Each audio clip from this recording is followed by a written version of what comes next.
Salut, c'est Steph16 de la chaîne Promis. Et si je vous racontais les accords de Galéo, comment se sont-ils déroulés et que sont ces accords?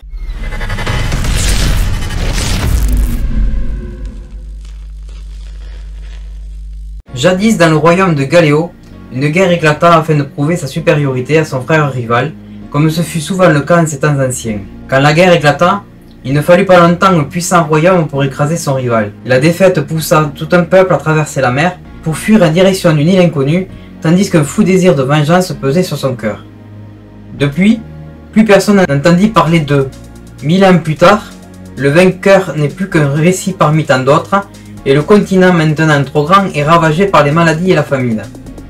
Le roi désespéré ne voit plus qu'une solution pour empêcher son pays vieillissant de ne pas sombrer dans une guerre civile. Un traité de paix doit être signé, les accords de Galéo. Mais c'est sans compter sur les envoyés de l'île d'Artisis, qui à présent domine son ancien ennemi par sa supériorité technologique.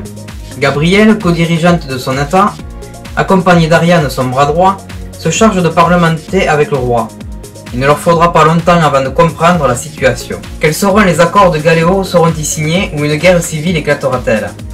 C'est ce que Salomé Martin nous propose de découvrir dans le roman Les accords de Galéo, de genre fantasy épique.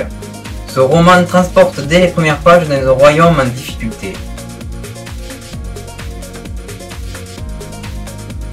Comme vous pouvez vous en douter, trouver un terrain d'entente ne sera pas de tout repos pour les deux peuples. Nos deux envoyés ont un fort tempérament, ce qui porte la dynamique du roman et on n'a vraiment pas le temps de s'ennuyer. On suit très agréablement la difficile négociation de Gabrielle et Ariane, deux envoyés de l'île d'Artisis chargés de négocier un traité de paix avec le royaume de Galéo. Le récit est très bien mené et équilibré, et on peut difficilement anticiper la conclusion tellement les rebondissements sont nombreux, ce qui nous garde en haleine jusqu'à la fin du livre. L'auteur a su développer des descriptions avec richesse, ce qui nous permet de rentrer dans le monde que Salomé Martin nous présente. Moi qui ne suis pas un grand lecteur, je ne lis que des mangas et des BD, je me suis retrouvé dans une histoire prenante du début jusqu'à la fin, et quand ma femme me l'a conseillé, j'étais vraiment très sceptique. Mais quelle surprise de me voir pris dans un roman dès les premières pages, et avoir beaucoup de mal à en décrocher. Les derniers romans que j'avais lus, j'étais encore au collège, ça fait maintenant plus de 30 ans que ça ne m'était pas arrivé. Comme vous pouvez vous en douter, je vous recommande donc le roman Les accords de Galéo de Salomé Martin.